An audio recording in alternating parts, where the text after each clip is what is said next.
Changer le monde, vaste programme, n'est-ce pas? Et comment on recrute pour une mission pareille? Eh bien aujourd'hui, on va décortiquer deux approches, deux documents de recrutement vraiment fascinants. On a d'un côté une invitation, de l'autre une autre, deux philosophies complètement à l'opposé, mais qui partagent au fond un objectif incroyablement ambitieux.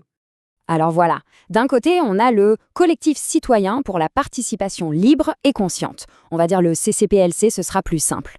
Et de l'autre côté, une organisation bien plus mystérieuse qui se fait appeler AGGIS. Et vous allez voir, leur méthode pour trouver de nouvelles recrues, c'est le jour et la nuit. Ok, alors regardons ça de plus près. La différence de ton, elle saute aux yeux, c'est immédiat. D'un côté, on nous propose de rejoindre une aventure citoyenne. Ça sonne collectif, ouvert, inclusif. Et de l'autre, on nous dit qu'on cherche des légendes. Là, tout de suite, ça évoque quelque chose de beaucoup plus élitiste, de secret, presque mythique. C'est vraiment, comme on dit, deux salles, deux ambiances. Bon, mais alors c'est quoi exactement leur mission? Quelle est la raison d'être de chacune de ces organisations? Pour le CCPLC, c'est très clair, c'est limpide. Je cite, parce qu'une démocratie vivante se nourrit d'informations ouvertes et d'actions partagées. On a tout de suite les mots-clés, démocratie vivante, information ouverte. L'objectif, c'est de donner plus de pouvoir aux citoyens grâce à la transparence, au partage. C'est une mission qui se fait au grand jour, sans rien cacher. Et cette grande mission, elle est découpée en 4 piliers, 4 étapes très concrètes. D'abord, observer, donc veiller à la transparence. Ensuite, documenter pour que l'info soit accessible à tous. Puis, former pour renforcer le pouvoir d'agir de chacun. Et enfin, connecter pour créer du lien. On voit bien la logique, c'est structuré, c'est pédagogique et c'est complètement tourné vers la construction d'une communauté et d'un savoir collectif. Et là, changement radical d'ambiance. Chez Agis, on nous dit « on opère dans l'ombre pour que la lumière continue de briller ». Les mots choisis sont forts, ombre, fantôme, changer le cours de l'histoire. Franchement, on n'est plus du tout dans le renforcement du pouvoir citoyen. Là, on parle d'une action secrète, clandestine, à l'échelle mondiale, menée par une sorte d'élite invisible. Forcément, avec des missions aussi différentes, on peut s'attendre à ce qu'ils ne cherchent pas du tout les mêmes personnes. Alors, quel est le profil idéal pour chacune? Alors, la position du CCPLC, c'est presque un manifeste. Ils disent « tous les profils sont bienvenus ». Vraiment tous. Le vraiment tous est important. C'est une déclaration d'ouverture totale, d'inclusivité radicale. L'idée de fond, c'est que n'importe qui, peu importe son parcours, a quelque chose à apporter. Et ce ne sont pas juste des paroles en l'air. Quand on regarde la liste des compétences recherchées, c'est hyper large. Ça va de la recherche et l'analyse, à la communication, au design, au travail de terrain. Et le meilleur, c'est la section « Et aussi », où il mentionne les traducteurs, les étudiants, les retraités, les autodidactes et même, je cite, « toi avec ton profil unique ». Le message est on ne peut plus clair. La porte est vraiment grande ouverte. Et pour que tout ça ne reste pas qu'une belle idée, pour ancrer cette vision dans quelque chose de concret, le CCPLC annonce un chiffre 42. 42 postes équivalents temps plein d'ici 2030. Ça montre bien que c'est un projet qui se voit sur le long terme, qui est solide et qui commence à se construire dès aujourd'hui avec toute une communauté. Et en face, eh bien, Aegis, on s'en doute, ne cherche pas tout le monde. Pas du tout. L'organisation recherche, je cite, les 0,001%. On passe d'une inclusivité totale à une exclusivité absolue.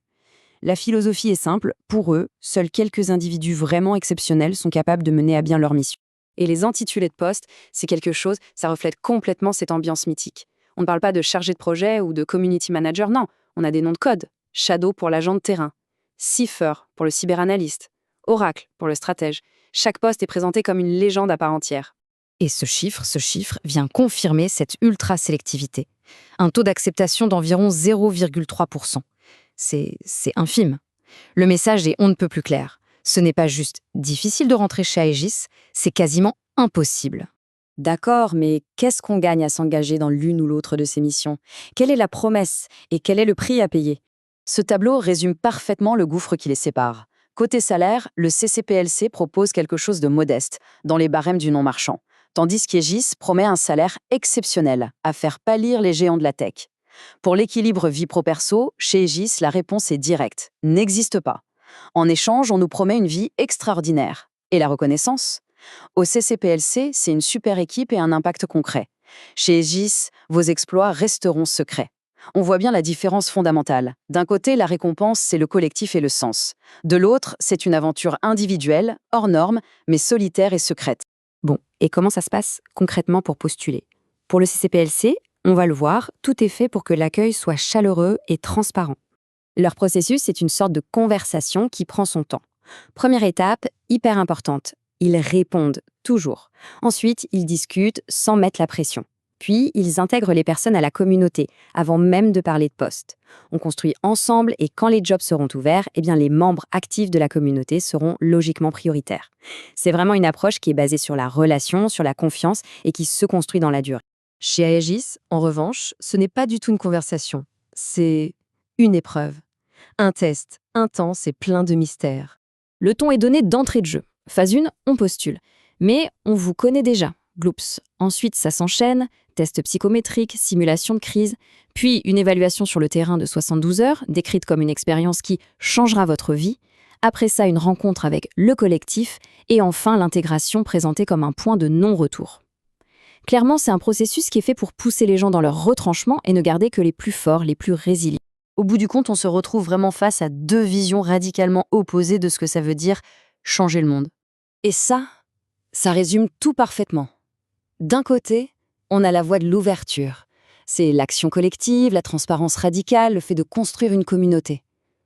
Et de l'autre, on a la voie du secret. C'est l'impact d'une élite, la discrétion absolue et l'ambition de façonner l'histoire, mais en restant dans l'ombre. Ce qui nous amène à la question de fond finalement. Transparence ou secret? Quelle est la voie qui change vraiment le monde? Est-ce que ces deux approches peuvent coexister ou est-ce qu'elles représentent deux théories du changement qui s'excluent mutuellement? Est-ce qu'il faut construire au grand jour, avec le plus de monde possible, ou est-ce qu'il faut plutôt agir dans l'ombre, avec une poignée de personnes triées sur le volet? La question reste entière.